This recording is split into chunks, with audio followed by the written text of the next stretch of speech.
நம்ம என்ன பண்ணுவோம், பழி வாங்கன்னு நினைப்போம். இன்னைக்கு காலையில கூட எங்க வீட்டுக்காரர் ஒருத்தர் போன் பேசிட்டு இருந்தா, அப்படி போன் பேச ஃப்ரெண்டு கிட்ட அவரு சொல்றாரு ஒரு வார்த்தை, யாருனாலும் நான் மன்னிப்பேன், நான் செத்தா கூட அவனை மன்னிக்க மாட்டேன்னு சொல்றாரு. அப்போ ஒரு மனுஷனுடைய குணம் எப்படி இருக்குது, நான் செத்தா கூட மன்னிக்க மாட்டேன், எனக்கு தீங்கு செஞ்சவன எப்படி நம்ம மன்னிப்பேன்னு சொல்லி அந்த எண்ணம் அவனுக்கு. அந்த என் வீட்டுக்கார போன் பேச அந்த ஃப்ரெண்டு கிட்ட சொல்றாரு. அப்ப நினைச்சிட்டேன், ஒரு மனுஷனுக்கே எப்படி இருக்குன்னா அப்ப ஒரு தேவனுடைய குமாரன் எவ்வளவு தாழ்த்தி இருக்காரு. அப்ப நமக்குள்ள என்ன இருக்கும், பழி வாங்குற எண்ணம் தான் இருக்கும். அதை மன்னிக்கிற தன்மை நமக்குள்ள என்ன இருக்க இல்ல. அததான் அந்த என்ன கேட்கிறாருன்னா, சிலுவையில பட்ட பாடு எதுக்காண்டினா நம்ம அந்த மாதிரி இருக்கணும், மன்னிக்கிற பிறரை மன்னிக்கிறவங்களா இருக்கணும்னு சொல்லிதான் அவர் விரும்புறாரு. அவங்களுக்கு மன்னிக்கிறவங்களுக்கு என்ன நடக்கும்னு சொல்லி ஏசப்பாக்கு என்னது தெரியும். ஏன்னா ஒரு இடத்துல ஏசப்பா சொல்றாரு, பிரதான ஆசிரியர்களுக்கு என்ன பண்ணு, புளித்த மாவுக்கு எச்சரிக்கையா இருங்கன்னு சொல்றாரு சீசர்ல பார்த்து. ஏன் புளித்த மாவுக்கு எச்சரிக்கையா இருக்குன்னு சொல்லி ஆண்டவர் அப்புறம் அந்த வசனத்தை போய் வாசிக்கும் போது அவங்க என்ன சொல்றாங்கன்னா, ஏசப்பாவை நம்பலாம் இது பண்ணல, புளித்த மாவுன்னா யார பார்த்து, பிரதான ஆசாரிகளை பத்தியே சொல்றாரு. அவங்களுக்கு நீங்க எச்சரிக்கையா இருங்கன்னா அவங்களோட என்ன எண்ணத்துல வராங்கன்னு சொல்லி ஏசப்பாக்கு என்னது அந்த அந்த அறிவு இருக்குது. அதனால அவர் சொல்றாரு, அவங்கள்ட்ட கொஞ்சம் எச்சரிக்கையா இருங்க அப்படின்னு சொல்றாரு. அந்த அவங்க என்ன நோக்கத்தோட வராங்கன்னு சொல்லி. அதனாலதான் ஏசப்பாக்கு அவர் சொல்றாரு, அதனாலதான் நம்மளை மன்னிக்கிறாரு, பிதா கிட்ட பரிந்து பேசுறாரு. எதுக்காக, இவங்களுக்கு இந்த பரியாசம் பண்ணினவங்களுக்கு, அப்புறம் அவருடைய முகத்துல அறைந்தவங்களுக்கு, விரோதமா தூசண வார்த்தை பேசினவங்களுக்கு, அவங்களுக்கு என்ன பண்றாரு, அதே மாதிரி பிரதான ஆசாரி வேதபாரம் எப்ப பார்த்தா அவர் மேல என்ன பண்ணிட்டாங்க, குற்றம் சாட்டி கொண்டே இருந்தாங்க. எப்ப பாரு அவர் எதையாவது ஒரு வகை தேடிக்கிட்டே இருந்தாங்க, எங்கேயாவது ஒரு வார்த்தையினால மாட்டுவாரான்னு சொல்லி இது பண்ணிக்கிட்டே இருந்தாங்க. ஆனா தேவன் ஞானமா நடந்துகிட்டார் சில காரியங்கள. அதனாலதான் என்ன நடக்கும், பரியாசம் பண்றவங்களுக்கு என்ன நடக்கும் அப்படின்னு சொல்லி நம்ம பார்ப்போம்.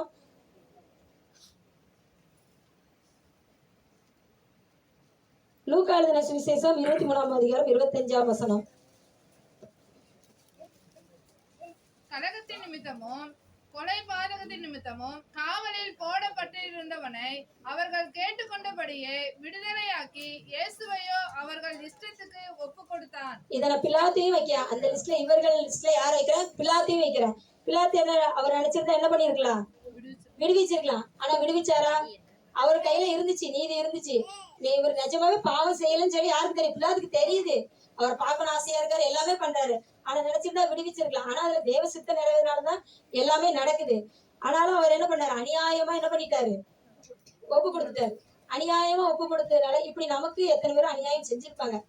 வீணா நம்மள ஒருத்தட்ட போய் நம்ம போய் நிக்கிறோம், நமக்கு பாருங்க என்னைக்கும் பாருங்க ஒரு அநியாயமா தான் தீர்ப்பு செய்வாங்க. நம்ம கிறிஸ்தவங்களுக்கு பாருங்க, ஆண்டவருடைய பிள்ளைங்களுக்கு பாருங்க, நம்ம பக்கம் யாருமே பண்ண மாட்டாங்க, நியாயமே செய்ய மாட்டாங்க. அவங்க பக்கத்துலதான், அவங்க தரப்புலதான் நன்மை இருக்க மாதிரியே சொல்லுவாங்க. அதே போலதான் ஏசப்பா அந்த இடத்துல என்ன பண்ண, அந்த பிளாத்துக்கிட்ட ஒப்பு கொடுக்க, அந்த பிளாத்தும் அந்த இடத்துல இருக்கிறாரு. அப்புறம் லூக்கா 23:33 கமாலஸ்தலம் என்று சொல்லப்பட்ட இடத்தில் அவர்கள் சேர்ந்த பொழுது அங்கே அவரையும் அவருடைய வலது பக்கத்தில் ஒரு குற்றவாளியையும் அவருடைய இடது பக்கத்தில் ஒரு குற்றவாளியையும் சிலுவைகளில் அறைந்தார்கள். சிலுவை அவங்க அரைஞ்சவங்களையும் அவர் சொல்றாரு, அவங்களையும் அந்த இடத்துல எடுத்துக்கிறேன். இவங்க என்ன பண்றாங்க, இவர்கள் லிஸ்ட்ல யாரெல்லாம் இருக்கிறா, பரியாசம் பண்ணவங்க, நிந்திச்சவங்க, அந்த பிலாத்து இருக்கிறாங்க, சிலுவையில் அறைந்தவங்க இருக்கிறாங்க. இவங்களுக்கு எல்லாம் என்ன தண்டனை கிடைக்கும்னு சொல்லிதான் ஏசப்பா அந்த இடத்துல பிதாவிட்ட என்ன பண்றாரு, பரியாசம் பண்ணவங்களுக்கு நமக்கு பைபிள்ல இருக்குது தண்டனை உண்டுன்னு சொல்லி வேதாந்தத்துல பழைய ஏற்பாட்டுல இருக்குது. அதனாலதான் ஏசப்பா இதை அறிந்து இவங்களுக்கு இந்த தண்டனை வரக்கூடாதுன்னு சொல்லிதான் அவர் முன்னாடி என்ன பண்றாரு, ப்ரேயர் பண்றாரு. பிதாவே இவர்கள் செய்யறது மன்னி, இவர்கள் அறியாது இருக்கிறான்னு சொல்லி பிதா கிட்ட அவர் என்ன பண்றாரு, பரிந்து பேசுறாரு. நம்ம அதை எந்த அதிகாரம் பார்க்கலாம்.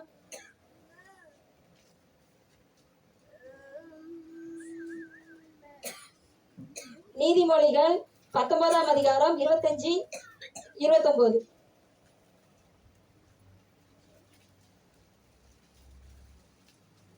பரியாசக்காரனை அடி, அப்பொழுது பேதை எச்சரிக்கப்படுவான், புத்திமானை கடிந்துகொள், அவன் அறிவுள்ளவன் ஆவான். பரியாசக்காரருக்கு தண்டனைகளும் மூடருடைய முதுகுக்கு அடிகளும் ஆயத்தமா இருக்கிறது. அப்ப பரியாசம் பண்றதுனால என்ன இருக்கும், பரியாசக்காரன் என்ன பண்ண சொல்றாரு ஆண்டவர், அடிங்கிறாரு. அடுத்த வசனம் 29 தான் சொல்றாரு, பரியாசக்காரனுக்கு தண்டனைகளும். அப்ப என்ன இருக்குது, அவங்களுக்கு தண்டனை ஆயத்தமா இருக்குது. முதுகுக்கு தண்டனை எப்படி இருக்குது, ஆயத்தமா இருக்குன்னு சொல்லி யாருக்கு தெரியும், ஏசப்பாவுக்கு தெரியும். அதனாலதான் ஏசப்பா என்ன சொன்னாங்க, பிதா கிட்ட பரிஞ்சு பேசுறாங்க, இவர்களை மன்னியும், தாங்க செய்யறது என்னதுன்னு அவங்களுக்கு தெரியல அப்படின்னு சொல்லி ஆண்டவர் பேசுறாரு. அடுத்தால தூசிக்கிறவனுக்கு தண்டனை உண்டா, லேவியராகமம் 13, 14, 15, 16 பாத்தீங்கன்னா அதுல வரிசையா ஆண்டவர் சொல்லுவாரு. நீங்க வந்து 13, 14 மட்டும் சொல்லுங்க. லேவியராகமம் 13ஆம் அதிகாரம் 14, 15, 16. ஆனாலும் ரணமாம்சம் இல்ல மாத்தி அதிகாரம் எழுத மாட்டேன். லேவியராகமம் நானே வாசிக்கிறேன். அப்பொழுது கர்த்தர் மோசேயை நோக்கி ஃபர்ஸ்ட் மோசேகிட்ட ஆண்டவர் சொல்லுவாரு, தூசிக்கவனை பாளையத்துக்கு புறம்பே கொண்டு போ. கேட்டவர்கள் எல்லாரும் தங்கள் கைகளை அவன் தலைமேல் வைப்பார்களாக. பின்பு சபையார் எல்லாரும் அவனை கல்லெறிய கடவார்கள். இது யாருக்கு தெரியும்? ஏசப்பாக்கு என்னது இந்த காரியம் தெரியும். அப்ப என்ன சொல்றாரு? தூசிக்கிறவனுக்கு எங்க போய் கொண்டு போகணுமா? மோசைக்கிட்ட ஆண்டவர் கத்துக் கொடுக்குறாரு. இப்படி தூசிச்சாங்கன்னா தேவன், அதாவது அதுல சொல்லுவாரு, தேவனை தூசித்தவங்களுக்கு என்ன நடக்கும்னு சொல்லி அந்த லேவியராகமத்துல வாசிக்கிறாரு. அதிகாரத்தை நம்ம எழுத முடியல. அதுல வந்து இருக்குது, தேவனை தூசிக்கிறவங்களுக்கு இந்த மாதிரி காரியங்கள் நடக்கும்னு சொல்லி ஆண்டவர் இந்த இடத்துல சொல்றாரு, மோசே கிட்ட சொல்றாரு. அததான் இப்ப சொல்றேன். அந்த 14வது வசனத்துல தூசிக்கிறவனை எங்க கொண்டு போக சொல்றாரு? பாளையத்துக்கு புறம்பே கொண்டு போ. கேட்டவர்கள் யாரெல்லாம் பரியாசம் பண்ணவங்க கேட்டிருப்பாங்களா, அவங்க எல்லாரும் அவங்க கையெல்லாம் எங்க வைக்கணுமா? அவங்க தலைமையில வச்சு அவங்க பின்பு சபையார் எல்லாரும், நம்ம சபையார் எல்லாரும் என்ன பண்ணணுமா? கல்லெறிஞ்சு கொல்ல கடவாருன்னு சொல்லியிருக்கு. அப்ப அவங்க என்ன பண்றாரு? ஒரு கொலைக்கு என்ன பண்றாரு? அவரு தப்பு வைக்கிறாரு. அதனாலதான் ஏசப்பா என்ன பண்றாரு? பிதா கிட்ட, பிதாவே இவர்கள் செய்வதை மன்னியும், தாங்கள் செய்கிறது இன்னதென்று அறியாது இருக்கிறார்களே என்று ஏசப்பா அந்த இடத்துல சொல்றாரு. அடுத்தால வந்து வேத பாரகரும் பிரதான ஆசிரியருக்கும் பிடிவாதமா என்ன பண்ணாங்க?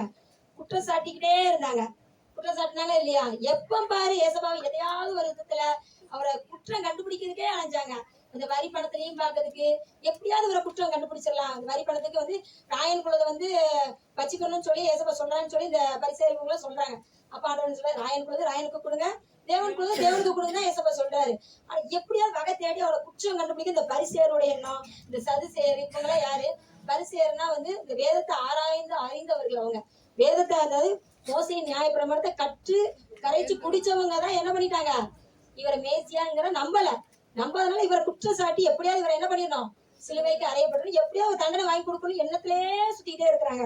ஆனா அந்த அதுக்கு ஆண்டவர் இதுக்கு ஒரு உதாரணம், குற்றச்சாட்டுகிற குணம் வந்து பிசாசுக்கு உண்டு. ஆனா இதை வந்து எதுல ஒப்பிட சொன்னா தானியல் புஸ்தகத்துல நம்ம ஒப்பிடலாம். தானியலை வந்து என்ன பண்ணாங்க? குற்றம் கண்டுபிடிக்கிறதுக்காண்டி அந்த அவங்க எல்லாம் என்ன பண்றாங்க? இவனை எப்படியாவது என்ன பண்ணிடணும், இன்னைக்கு ராஜா கிட்ட சொல்லி இவனை பிடிச்சி கையங்களமா பிடிச்சி இவனை என்ன பண்ணிடும்? இவன் 3 வேளை ஜெபிக்கிறான், ஆண்டவருடைய பிள்ளையா இருக்கான், இவனுக்கு வந்து நம்ம இப்படி ஒரு சட்டம் போட்டுட்டா, ஜெபிக்காம இருந்துட்டா இவன் நம்ம சொல்ல வேண்டாம், ஜெபிச்சுட்டா நம்ம போய் சொல்லலாம்னு சொல்லி அந்த குற்றத்தை கண்டுபிடிக்கிறதுக்காண்டி தானியல் பின்னாலே போனாங்க. ஆனா தானியல் இருந்தாரா? 3 வேளையும் ஆண்டவர் சமூகத்துல என்ன பண்ணாரு? ஜெபித்தாரு. ஜெபித்து அந்த குற்றத்தை என்ன பண்ணாங்க? கண்டுபிடிச்சு என்ன பண்ணாங்க? ராஜா கிட்ட போய் கொண்டு போட்டாங்க. இவன் ஜெபிக்க கூடாதுன்னு சொல்லி ஜெபிச்சாங்க அப்படின்னு சொல்லும் பொழுது இவன் ராஜாவை தவிர கும்பிட்டதுனால அவனை என்ன பண்றாங்க? ராஜாவுக்கு விருப்பம் இல்ல. இந்த கதை எல்லாத்துக்குமே தெரியும். ராஜாவுக்கு அந்த இதுல என்ன இல்ல, கொஞ்சம் கூட விருப்பம் இல்ல. அவரை கொண்டு சிங்க கபில போடணும்னு சொல்லி அந்த எண்ணமே இல்ல. ஆனாலும் என்ன பண்ணாரு? கொண்டு போய் உள்ள போட்டாரு. ஆனால் சிங்கங்கள் வாய என்ன பண்ணாரு? தேவன் கட்டி வச்சிருந்தாரு. ஆனா வந்து இதே குற்றச்சாட்டுனவங்கள குடும்பத்தோட கொண்டு போய் போட்டாரு. அப்ப அந்த குடும்பத்துக்கே வர வேண்டியது, குற்றம் சாட்டினவங்க யாருக்கு ஒருத்தருக்கு மாத்திர அந்த குடும்பத்துக்கே வர வேண்டியதை ஏசப்பா என்ன பண்ணிட்டாரு? பிதாவிட்ட என்ன பண்ணிட்டாரு? பிதாவே இவர்கள் செய்வதை மன்னியும் சொல்லிட்டாரு. அதை என்ன பண்ணிச்சோம்? அந்த சிங்கம் இவங்க போவதுக்குள்ள என்ன பண்ணிச்சோமா? பாதியில என்ன பண்ணிச்சான்? அவங்க எலும்புகளெல்லாம் நொறுக்கி போட்டுச்சுன்னு சொல்லிச்சான். இது யார் கொடுத்த தண்டனை? நிச்சயமா இது வந்து ஒரு ராஜா கொடுத்த தண்டனை இல்ல, ஒரு தேவன் கொடுத்த தண்டனையா இது நம்ம பார்க்க முடியும். ஏன்னா நான் அதை நம்புறேன். ஏன்னா வந்து அப்படி தானியல் தானியல் அவ்வளவு நாள் ஒரு நாள் புள்ளி இருக்காரு, அவரை கடிக்காத சிங்கம் எப்படி இவரை மட்டும் எப்படி கடிச்சிச்சு? அப்ப எவ்வளவு பெரிய ஒரு சாக்கியம் கர்த்தர் வந்து அப்போ தானியலை காப்பாத்தி அந்த குற்றப்படுத்தினவங்களை என்ன பண்ணாரு? தேவன் என்ன பண்ணாரு? குற்றப்படுத்தினவங்கள தண்டனையில இருந்து தப்பிக்கிறதுக்காக ஏசப்பா என்ன பண்றாரு? பிதாவிட்ட வேண்டுதல் செய்கிறாரு. பிதாவே இவர்கள் செய்வதை மன்னியும், இவர்கள் என்னதென்று செய்யாத அறியாது இருக்கிறாங்கன்னு சொல்லி தேவன் இந்த இடத்துல நம்ம சொல்றாரு. இதே போல நம்ம வந்து நம்மளை பரியாசம் பண்ணவங்க, நம்ம தூசிச்சவங்க, நம்மளை குற்றப்படுத்துறவங்க என்ன பண்ணணும்? நம்ம மன்னிக்கிறவங்களா இருக்கணும். ஏன்னா தேவன் அந்த இடத்துல என்ன பண்ணாரு? மன்னிச்சாரு. நம்ம அந்த குணமே நமக்கு இல்ல, எனக்கு இல்ல முதல்ல. அதைதான் ஆண்டவர் விரும்புறாரு. அதனாலதான் இந்த வார்த்தையை தந்தாரு என்னமோ தெரியல. நானும் 2-3 பேரோட பகையோடதான் இருக்கேன். ஆனாலும் இந்த வார்த்தையை கொடுத்ததுக்கு நோக்கம் நான் மன்னிக்கிறதுக்காண்டி. இந்த வார்த்தையை நான் தியானிக்கும் போது ஆண்டவர் என்கிட்ட பேசுறது, நீ மன்னி. இந்த வார்த்தையை நீ பேசுறால, நீ மன்னி. நீ மன்னிக்க பிறந்தவ, நீ உன்னை எதுக்காண்டி உன்னை கொண்டு வந்த தேவ திட்டத்தை நிறைவேற்றுறதுக்காண்டி. அப்படி இருக்கும்போது அப்ப என்ன பண்ணணும்? நான் மன்னிக்கணும், நான் மன்னிக்கிற பிள்ளையா இருக்கணும். அப்ப நான் மாத்திரம் இல்ல, நம்ம சபையில இருக்கிறவங்க ஒவ்வொரு பேரும் நமக்கு விரோதம் பரியாசம் பண்ணாலும் சரி, நின்று அவமானப்படுத்தினாலும் சரி, அவங்க நம்மளை தூசிச்சாலும் சரி, நம்மளை குற்றப்படுத்திக்கிட்டே இருந்தாலும் சரி, நம்ம இயேசுவை போல ஒரு என்ன பண்ணணும்? ஒரு குரு. அவர் நமக்கு யாரு? அவரு ஒரு குரு, ஒரு ரோல் மாடல். அப்ப நம்ம அவரை பின்பற்றிக்கிறவங்க நம்ம எப்படி இருக்கணும்? மன்னிக்கிற பிள்ளைகளா நம்ம இருக்கணும். அததான் தேவன் இந்த இடத்துல என்ன பண்றாரு? விரும்புகிறாரு. அந்த வார்த்தையை அவர் அதனாலதான் சொல்றாரு, பிதாவே இவர்கள் செய்வதை மன்னியும், தாங்கள் செய்வதை என்னதென்று அறியாது இருக்கிறார் என்று சொன்ன அந்த வார்த்தைக்கு இதுதான் அவர் சிலுவையில இது பண்ணது. இந்த தேவாதி தேவனுக்கு கொடாபடி சொல்ற ஒரே ஒரு பாட்டு அப்படியே முடிச்சிருக்கோங்க. சீசன் என்பவன் குருவை போலவே, சீசன் என்பவன் குருவை போலவே தனக்காய் வாழாமல் தன்னை தருவானே, தனக்காய் வாழாமல் தன்னை தருவானே. பரலோக சிந்தை கொண்டு உமக்காய் பணி செய்வேனா நானுதினமோ, பரலோக சிந்தை கொண்டு உமக்காய் பணி செய்